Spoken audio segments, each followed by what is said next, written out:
tomemos la Biblia y digamos: mi Biblia es la palabra de Dios.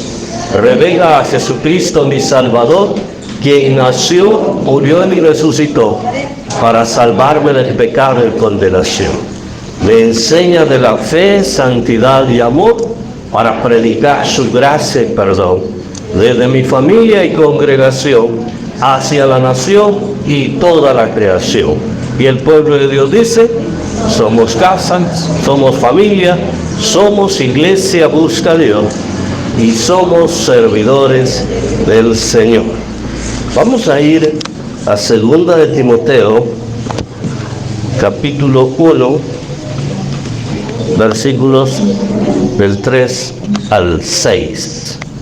2 de Timoteo, capítulo 1, versículos del 3 al 6.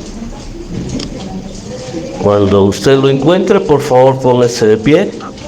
Y cuando todos estén de pie, entenderé que a todos lo encontraron para que podamos leer.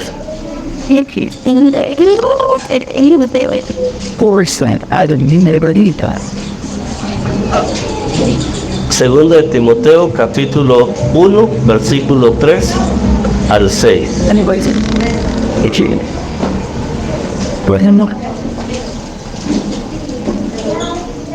Segunda epístola del apóstol Pablo a Timoteo, en su capítulo 1 y los versículos 3, 4, 5 y 6, que dicen de la manera siguiente: doy gracias a Dios, al cual sirvo desde mis mayores con limpia conciencia, de que sin cesar me acuerdo de ti en mis oraciones noche y día, deseando verte al acordarme de tus lágrimas para llenarme de gozo, trayendo a la memoria la fe no fingida que hay en ti, la cual habitó primero en tu abuela Loida y en tu madre Eunice, y estoy seguro que en ti también, por lo cual te aconsejo que avives el fuego del don de Dios que está en ti por la imposición de mis manos.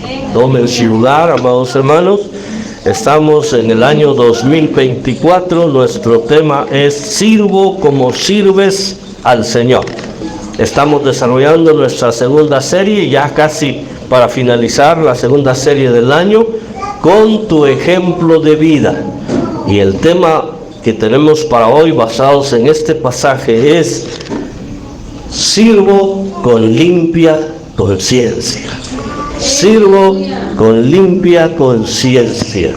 Y lo que hemos leído claramente, ustedes pueden verlo, que son unas líneas dedicadas con gran amor, con un sentido paternalista, desde la pluma del apóstol Pablo a su amado discípulo Timoteo.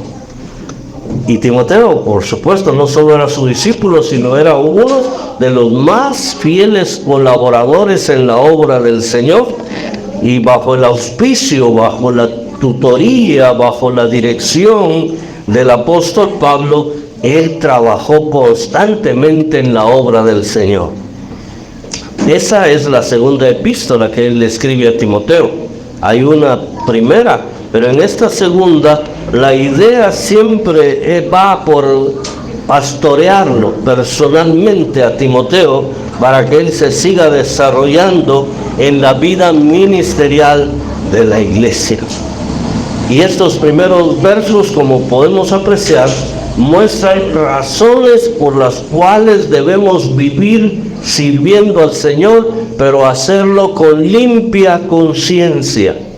Hacerlo con transparencia, hacerlo con humildad, hacerlo con amor, hacerlo con autenticidad, hacerlo con buena voluntad, el servicio al Señor. No a la fuerza, no de manera negativa, no reclamando, no protestando, solo yo, solo yo, solo yo. No, hacerlo con limpia conciencia.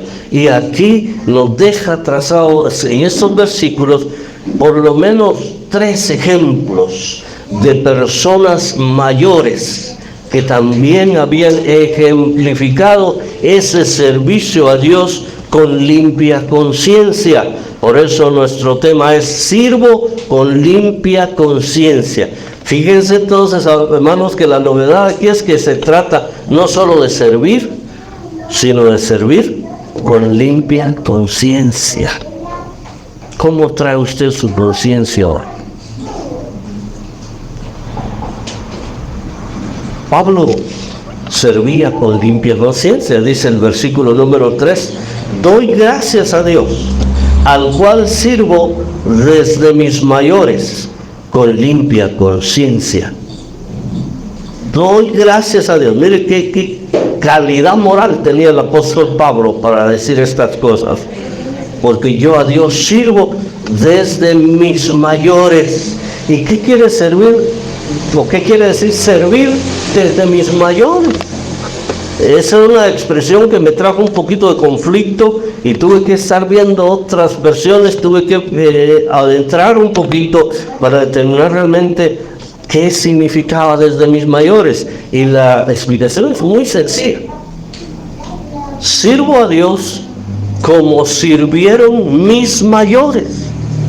De la misma manera que ellos lo hicieron, yo también lo hago con limpia conciencia, lo cual significa que el apóstol Pablo está ubicado en ese momento en un punto medio exactamente, viendo hacia un lado a sus mayores, de los cuales él aprendió, a los cuales él está imitando para servir con limpia conciencia, al tiempo que está viendo hacia allá también a su discípulo Timoteo y transmitiéndole los valores del verdadero servicio ministerial, el cual debe ser con limpia conciencia.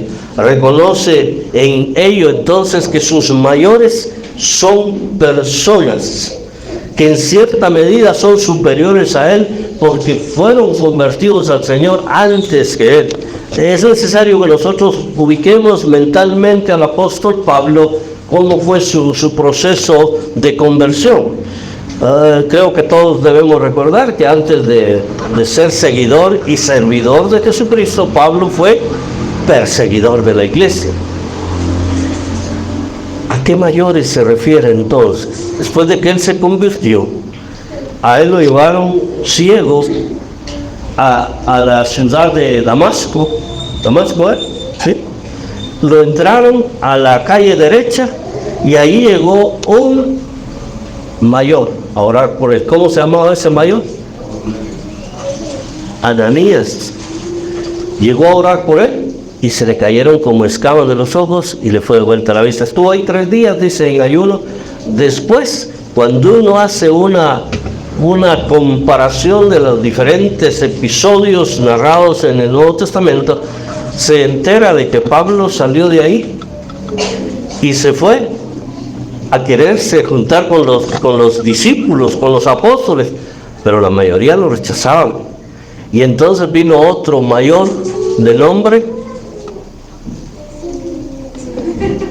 Bernabé, que dijo: hermano, yo puedo hacer muchachos, no tengan miedo, ciertamente ha sido perseguidor de la iglesia, pero ahora se ha convertido genuinamente.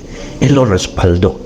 Después hubo un tiempo, un periodo, si no estoy mal en mis recuerdos, como de 3 años, que él fue llevado al desierto de Arabia, y ahí estuvo. Y ahí fue donde él recibió una gran revelación, grandes revelaciones. En Corintios lo dice, de el Señor directamente. Pero habían mayores, habían personas que Dios puso en su camino para abrirle la puerta de la iglesia, porque no era tan fácil, hermanos, que a él lo dejaran ser parte de la iglesia. La iglesia tenía, no sé si miedo o rencor en contra de él. Ojalá haya sido miedo, porque nosotros no debemos ser rencorosos, ¿verdad? Pero sí, ellos sabían de la fama de este hombre que arrastraba a hombres y mujeres a la cárcel por causa de Jesucristo. Entonces, obviamente, cuando él dijo que ya era cristiano, ellos hasta podrían haber sospechado que era una estrategia para entrar a la iglesia y desde ahí seguir haciendo el trabajo sucio a favor de los sacerdotes a favor de los fariseos y de todos aquellos que defendían a muerte el judaísmo. Y entonces ahora aquí dice, yo sirvo al Señor desde mis mayores.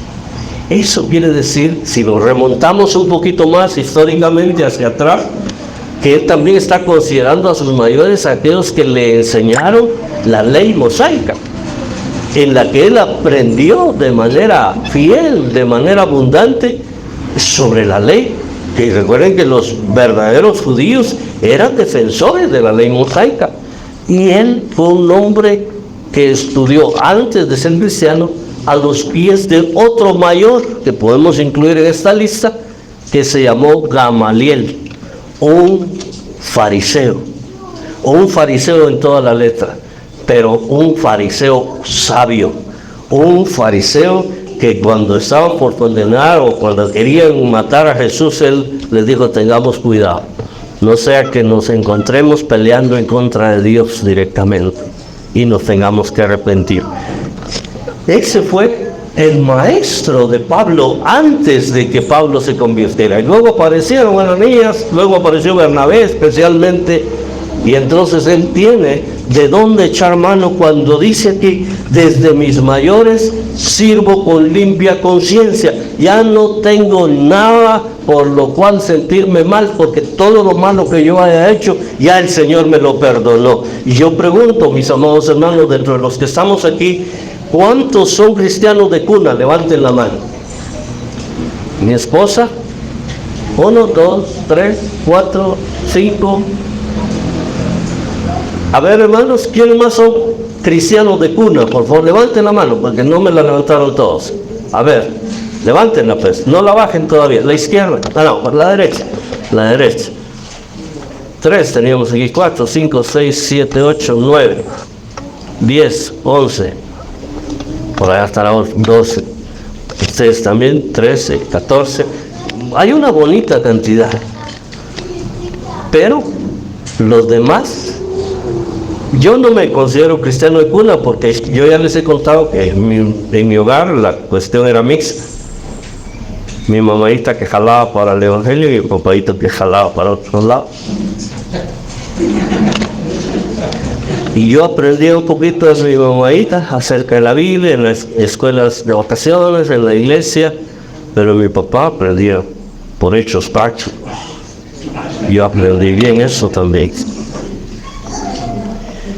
Entonces no me considero cristiano de cuna. Yo tuve mi buena revolcada que el diablo me dio antes de yo venir a Cristo. Y todos los que estamos en esa situación podemos decir que todo lo malo que nosotros hicimos, hermanos, con plena certeza, ninguno tenga duda, que si a nosotros le confesamos a Jesucristo y le pedimos perdón, Él ya nos perdonó todo lo malo que hayamos hecho. Y en el caso del apóstol Pablo es bien notorio porque era directamente en contra de la iglesia. Lo nuestro tal vez no era directamente, pero sí indirectamente en contra de la obra del Señor, que nosotros estábamos en pecado y en todo tipo de suciedades. Entonces, a partir de que nos convertimos, seguramente hubieron personas también en las cuales nosotros pusimos nuestra mirada. En el caso de los cristianos de cuna, que hay una bonita cantidad, diría yo que sus mayores principales fueron sus padres, porque ahí ellos aprendieron a orar, ahí aprendieron a leer la Biblia, ahí aprendieron a acudir a la iglesia, ahí aprendieron a servir al Señor. Y ojalá todos hayamos aprendido a servir al Señor, tanto los de cuna como los de, ¿qué seríamos nosotros? Los de cantina. Que hayamos aprendido al Señor, a servir al Señor, pero con limpia conciencia. Porque ya lo dijo, como dice el pastor, ya lo dijo el profeta José, ya lo pasado. Eso ya se quedó atrás, mis hermanos. Ahora nosotros debemos servir al Señor con limpia conciencia. Y esto tiene el sentido de servir y vivir correctamente, de no hacer nada malo, de ser una persona que no desafíe a sus autoridades y por supuesto ser una persona ejemplar para todos aquellos que son menores a él espiritualmente hablando. sea por tiempo, sea por lo que sea, pero siempre vamos a estar nosotros en la misma posición que estuvo el apóstol Pablo, teniendo como ejemplo a algunas personas, a nuestros padres, a nuestros líderes espirituales, a nuestros pastores, pero también procurando ser ejemplo de aquellos que vienen detrás de nosotros. Entonces vean lo que dice otra vez: doy gracias a Dios, al cual sirvo desde mis mayores, con limpia conciencia de que sin cesar, miren, constantemente me acuerdo de ti en mis oraciones noche y día. ¿Quién oraba por Timoteo? Tal vez había otros que oraban por él, tal vez su abuela, tal vez su mamá, tal vez otras personas de la iglesia. Pero si había alguien que oraba por Timoteo noche y día, en sus oraciones se recordaba de él, era el apóstol Pablo. Era una tarea importante, y quiero añadir aquí entonces, mis hermanos, que la oración es importante. Yo tengo algunas personas que me han dado, ¿qué decirles? ¿Cómo decir esto? Me han dado el privilegio, el honor, digámoslo así, de considerarme su pastor sin que yo sea su pastor. Me explico. Ellos no asisten a nuestra iglesia. Tienen una iglesia también. Pero cada vez que me llaman, el hermano me dice: quiero una oración pastoral, por favor. Y yo pues no le quiero rebatir, porque digo, mi oración no vale más que la oración de ustedes, hermano. Mi oración no es que tenga otra calidad, no es que mi oración va escrita en letras de oro, no. Pero él así dice, hermano. Y entonces digo yo, ¿qué convicción tienen algunas personas de que si oran por ellas, ellos van a ser bendecidos? Con ese principio me quedo yo. Pero entonces lo aplico en manera general, que la oración, la intercesión especialmente, es de mucha bendición. Por eso nosotros, cada vez que podamos, oremos unos por otros, en presencia o en ausencia. Si usted puede por teléfono, ore por las personas. Si usted puede personalmente, ore por los demás. Pero eso es algo importante, no olvidarnos, porque al final de cuentas, quien hace la obra en nosotros es el Señor. Yo siempre les he dicho que nosotros hacemos lo posible, pero Dios hace lo imposible. Aquello que nosotros no somos capaces de mejorar en nuestra vida, Dios viene y nos ayuda. Dios viene y nos da la fortaleza. Dios viene y nos da la sabiduría. Dios viene y nos da la gracia, porque somos sus hijos, hermanos. Somos sus hijos, somos su pueblo, somos su iglesia, como ya hemos cantado anteriormente. Somos pueblo del Señor. Así que Pablo entonces no olvida que él está siempre en un punto medio, y creo que eso es un buen principio para nosotros. No olvidemos que estamos en un punto medio en donde hay mayores a los cuales debemos imitar, que vale la pena, pero también habrá otros que nos verán a nosotros como mayores, y entonces nosotros debemos dejarles un buen ejemplo a ellos, así como los padres con los hijos. Nosotros debemos orar por ellos, interceder por ellos, por unos y por otros, si aún están vivos nuestros mayores. Ahora, si su único mayor es Martín Lutero, ya no ore por él, porque ya se murió, y ya no podemos hacer por él nada, o por John Calvin, o Juan Calvino, como dice Isaac. Por ellos ya no podemos orar. Fueron nuestros mayores, sí, pero nuestros mayores más cercanos a que aún viven, y es bueno que oremos por ellos, porque la bendición intercesora trae bendición añadida. Hermanos amados, en la iglesia tenemos mayores, tenemos menores, y a ellos tenemos que imitar a nuestros mayores, para que también nosotros nos imiten a nosotros, porque juntos somos la iglesia del Señor. Juntos somos sus pies, somos tus manos, como dice nuestra canción del año. Así debemos actuar. Y quiero invitarles a que cantemos la canción del año en este momento.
Fuerte el aplauso, Señor. Vamos a titular, amados hermanos. Siéntense, por favor. Usted estaba pensando, qué bonito dirigió el pastor la canción del año. Pues no fui yo el que la dirigió. Quiero agradecer al Ministerio de Alabanza que está en el cielo de manera diferente y muy especial. Pero este canto, esta canción, nos dice muchas verdades también, hermano. Que en esta generación nosotros sepamos reconocer a nuestros mayores, pero también sepamos ser ejemplo de los menores, de los que vienen tras nosotros, porque la iglesia, mis hermanos, no es estática, es dinámica. La iglesia va cambiando. Hoy estamos nosotros y el Señor tarda en venir. Dentro de 10 años quizá habrán otros, dentro de 30, 40 años habrán otros, pero es importante que consideremos y que tengamos claro que nosotros somos la iglesia del Señor, como lo fue Martín Lutero, como lo fue Juan Calvino y como lo serán los que vengan después, aquellos que crean en Cristo, por supuesto. Entonces les decía yo al principio que el apóstol Pablo menciona aquí a Timoteo dos tipos de mayores, o por lo menos menciona 3 ejemplos. En el primero incluye a varias personas sin nombrarlas. Yo les puse los nombres acá, de Ananías, de Bernabé, de Gamaliel, para él. Pero el otro grupo, o las otras 2 personas que él pone aquí, sí las nombra directamente. Y aquí quiero que nos centremos mucho y que tengamos mucha atención, mis hermanos amados, porque esto tiene que ver directamente, siempre con la iglesia, pero con la familia. Recuerden que yo también les he contado que en el Antiguo Testamento no había iglesia. Entonces la enseñanza era vernácula, la enseñanza de la palabra. La enseñanza vernácula quiere decir aquello que se enseña en casa, aquellos principios, aquellas historias del pueblo de Dios que eran transmitidas oralmente por los mayores a los menores dentro de cada hogar, dentro de cada casa, y así es como se iba transmitiendo la fe. Recuerden que allá también, creo que es en Deuteronomio 6, que el Señor les dice a su pueblo, donde dice que amarás a Jehová tu Dios con todo tu corazón, con todas tus fuerzas y con todo tu ser, y estas palabras las transmitirás, las repetirás a tus hijos, estando en tu casa, estando en el campo, colocándolo en los dinteles de las puertas. O sea, había una saturación en cuanto a la enseñanza vernácula. No quiere decir que no hace falta la iglesia si usted hace eso que hacían ellos, porque la iglesia es del Nuevo Testamento, la iglesia es de nuestro tiempo, y aquí es donde nosotros tenemos ahora las enseñanzas. Pero no significa tampoco que en la casa los padres no hagan una labor de transmitir la estafeta a sus hijos. Cada uno de nosotros que somos padres tenemos esa responsabilidad, y estoy seguro que hay padres aquí que han hecho una buena labor, una gran labor para con sus hijos. Así que, mis amados hermanos, yo quiero que empiecen a considerar ese aspecto. Mientras leemos ahora una vez más lo que dicen los versículos 4 y 5 de nuestro pasaje. Dice al final del 3 que deseaba, que oraba por él noche y día, pero en el 4 dice, deseando verte, al acordarme de tus lágrimas, para llenarme de gozo. Cuando dice acordarme de tus lágrimas, hablando de situaciones de vida. Quizás de la despedida de Pablo con su discípulo Timoteo en algún momento fue triste y él se quedó llorando. Pero también hablaba de que el mismo Timoteo, siendo joven, tenía sus propias luchas. Y eso debemos entenderlo, mis amados hermanos, que no solo los adultos tienen sus aflicciones, sus luchas, sus diversas situaciones difíciles, también las tienen los jóvenes y también las tienen los niños, solo que son diferentes. Y entonces aquí él está recordando ese hecho importante para recalcarle en el siguiente versículo que él se recuerda en la fe no fingida que hay en Timoteo. Vino como por herencia, vino como en la ascendencia familiar desde su abuela Loida y su madre Eunice. Aquí menciona a dos mujeres que fueron cruciales, que fueron importantes en la vida de Timoteo, tanto como lo fue el apóstol Pablo, solo que el apóstol Pablo ya fue importante en el aspecto ministerial. Pero en el aspecto de enseñanza vernácula lo fueron la abuelita Loida y la madre Eunice. Ellas ejemplificaron esa fe y ese servicio. Así que la conciencia de Pablo trae a memoria el hecho que había personas que habían ejemplificado una verdadera fe para sus hijos, para sus nietos, en este caso, la fe no fingida, la fe sincera, la fe auténtica que había en la vida de Timoteo. Loida y Eunice entonces mostraron la verdadera fe de su vida para que fuera transmitida, para que tuviera la capacidad de trascender a una nueva generación. Nuestra fe, amados padres, tiene que ser tan fuerte que trascienda a nuestros hijos, que contagie a nuestros hijos. Usted tiene que ser tan fuerte en las situaciones difíciles de la vida porque es un hombre o es una mujer de fe, de tal manera que sus hijos digan, de veras, a mi papá le está yendo difícil, pero yo veo que él no claudica, yo veo que él no reniega del Señor, yo veo que él sigue confiando y creyendo en el Señor. Que nuestros hijos puedan decir eso en nosotros, hermano, porque los hijos son los primeros que se dan cuenta cuando tenemos clavos, nosotros los papás, cuando estamos en escasez económica. ¿Por qué? Porque a los hijos mandamos decirle a doña Chonita de la tienda que me mande media docena de bolsas, se lo pago a la otra semana. Ellos se dan cuenta. A mí también me mandaban. Andaba con un fulanito que me presta 100 quetzales. Hermano, fíjate. Lo duro era cuando un fulanito a la semana siguiente no había visto sus 100 quetzales y me decía, mire, dígale a su papi que no se lo olvide. Esas situaciones de vida traen tristeza al corazón, traen aflicción a la vida de las personas, pero si nuestra fe está bien cimentada y ha sido basada en buenos ejemplos de vida de nuestros padres, hermanos, esa fe va a echar raíces en nosotros. Miren cómo dice el versículo. El 5, estoy trayendo a la memoria la fe no fingida que hay en ti, la cual habitó, noten eso, la cual habitó en tu abuela y en tu madre. ¿Qué quiere decir que habitó? Que era tanto como que vivía en ellos esa fe, no se separaba de ellos. Esa fe era así de fuerte, hermanos. Y ahora permítanme citar un ejemplo bueno de mi vida, porque yo recuerdo a mi abuelita Elvira, con 89 años de edad.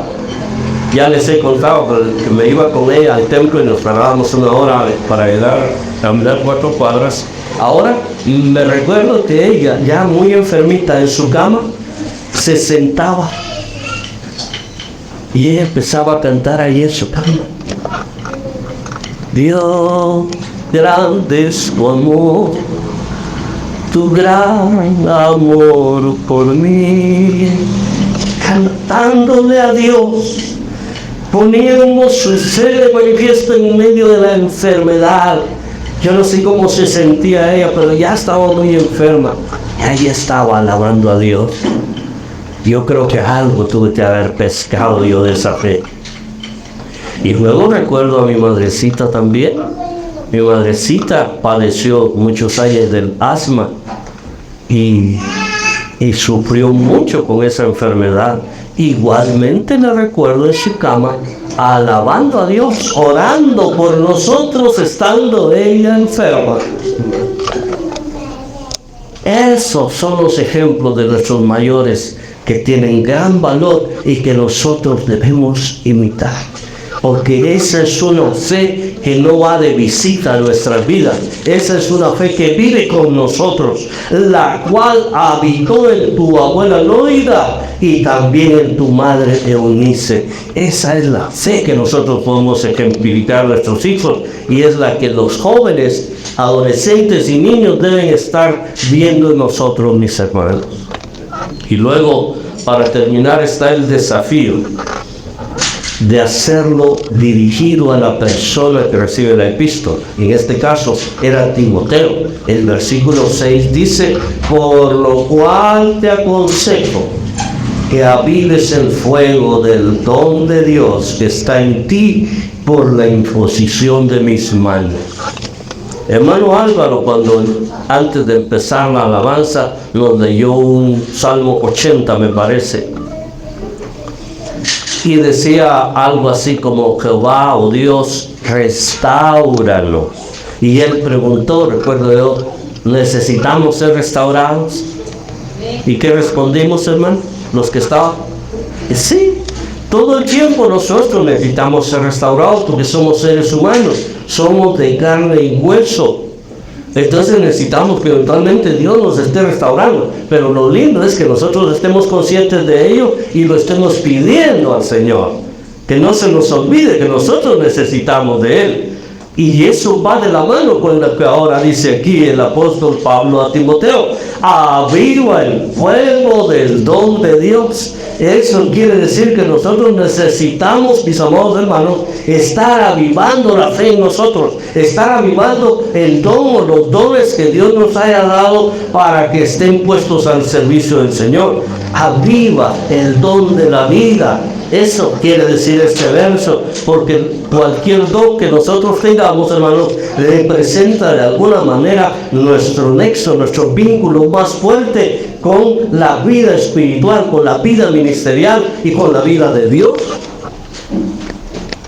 Muchas veces, hermanos, tenemos que ser honestos.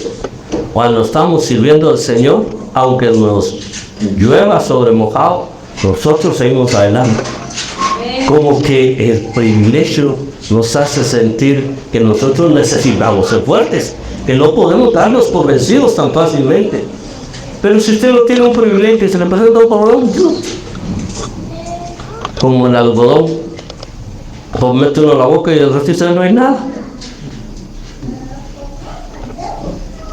Necesitamos avivar el fuego del don de Dios en nuestra vida. Eso es lo que Pablo le dice a Timoteo. Qué bueno que tienes un ejemplo de tus mayores. Tienes un ejemplo en mí, tienes un ejemplo en otros líderes espirituales y sobre todo tienes el ejemplo en casa de tu abuelita y de tu mamita.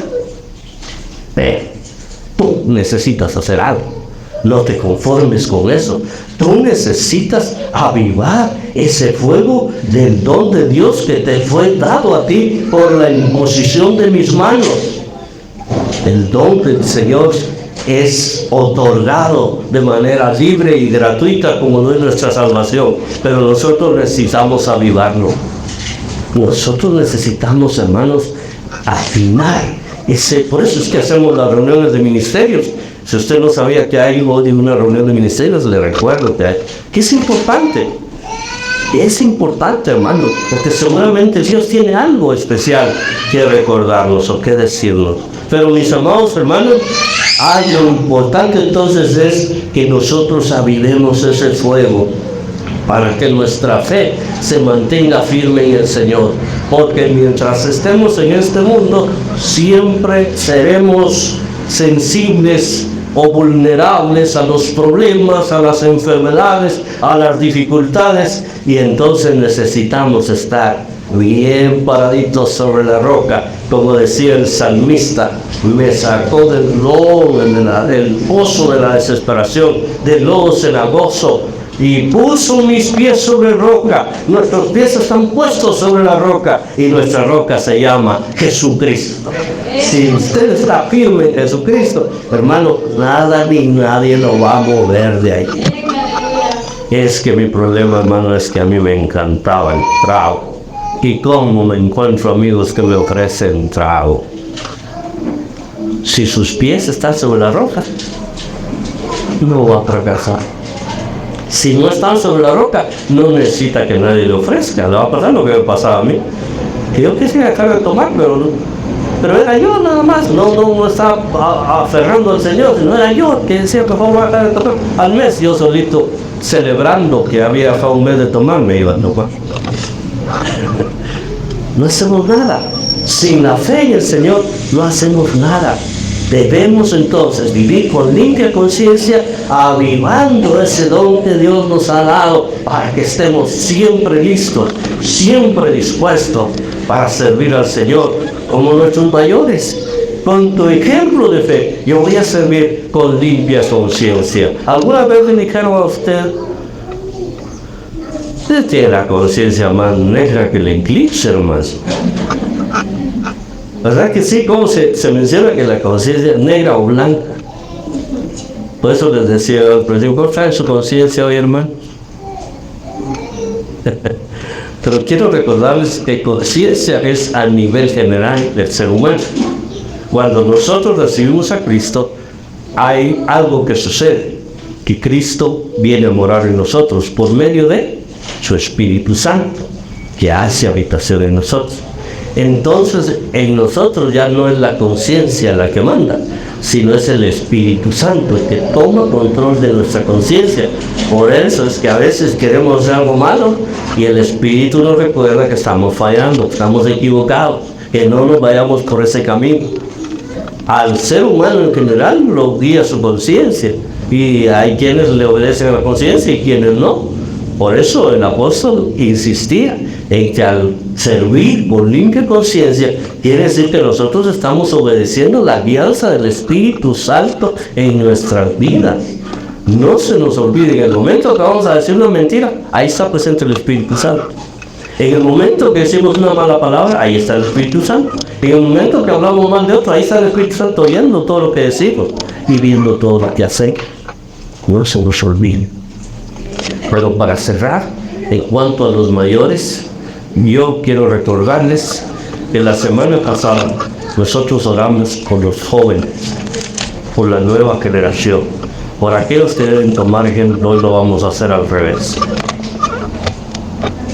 Yo les decía que estoy convencido que aquí hay padres que han hecho una buena labor con sus hijos. Entonces me quiero dirigir a los hijos, a los jóvenes, a los adolescentes en esta mañana.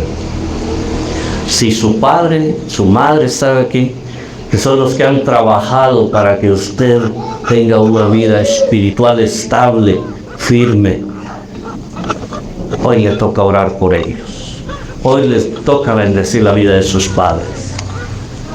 Todavía en mi memoria almaceno el recuerdo de la familia Solórzano.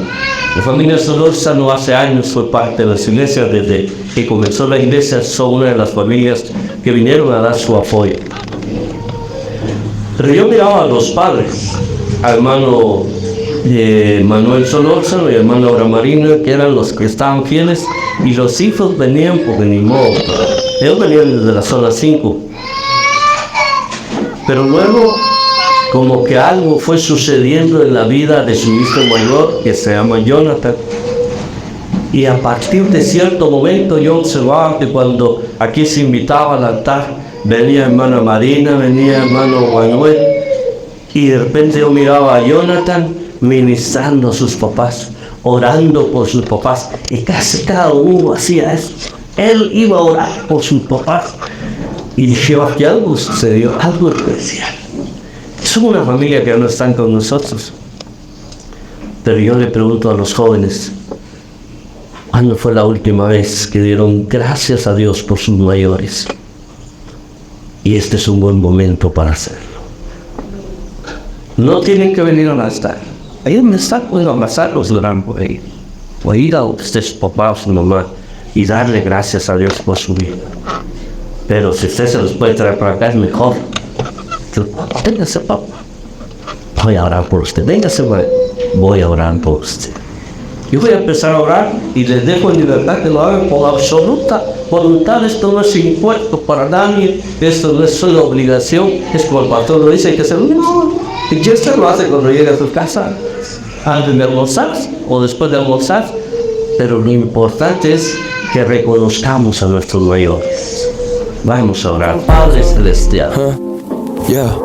Confieso que ha sido difícil, sigo teniendo mis crisis. A veces tengo declives, pensamientos que me dicen que yo no merezco nada, que no merezco tu gracia, pero la verdad, tú nunca te vas. Aunque yo me pierda, me vas a buscar. Cuando me abrazas, se va la ansiedad, me hace revivir. Ya no soy de piedra.